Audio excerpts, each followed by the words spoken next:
Washington, CNN. The U.S. is one of 6 nations at the table with Iran and Vienna. But the nuclear talks are shaping up to be a high-stakes game of chicken between Washington and Tehran. The question is, who will blink first?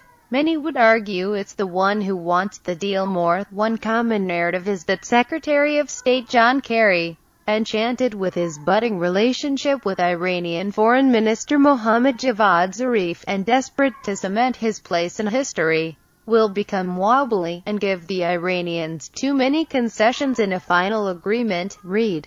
Bunker-busting bomb on standby as Iran nuclear talks near end. It's a narrative Kerry aides firmly reject, insisting Kerry has several times threatened to walk away from the table.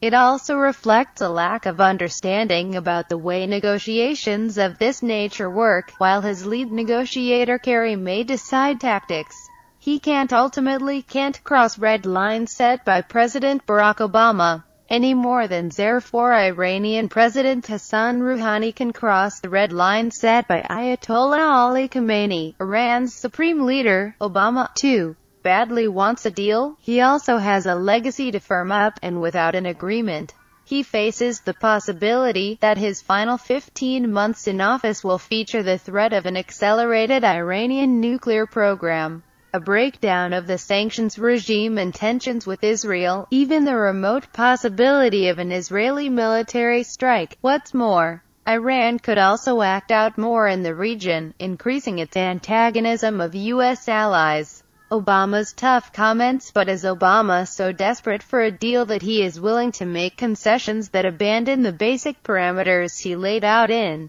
open him up to critics' accusations of capitulation? His comments during a press conference Friday, in which he said there would not be a deal unless it verifiably cut all pathways to an Iranian nuclear weapon, suggest he intends to hang tough. The supreme leader, for his part, laid out some pretty tough red lines himself in a speech last week. His 7 demands, reposted on Twitter, included a shorter duration for a deal and its restrictions on Iranian nuclear research, immediate removal of economic sanctions once a deal is hatched, and the banning of inspections at Iranian military sites.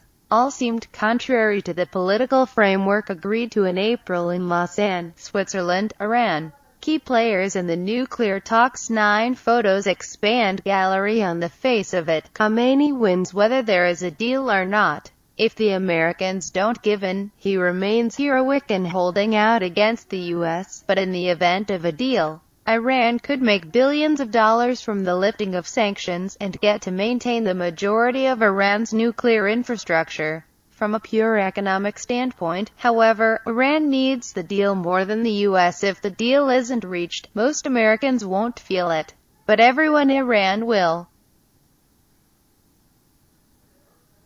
because of what Karim Sajipour of the Carnegie Endowment for International Peace calls the country's SOS economy, an economy debilitated by sanctions, a drop in oil prices, and a massive investment to prop up the regime of Bashar al-Assad in Syria. The supreme leader has always prided himself on resistance against the United States and not compromising in the face of pressure, Sajipour said. This could be one of the few instances in his career where the economic imperatives of compromising outweigh the political risks of abandoning Iran's revolutionary animus against it.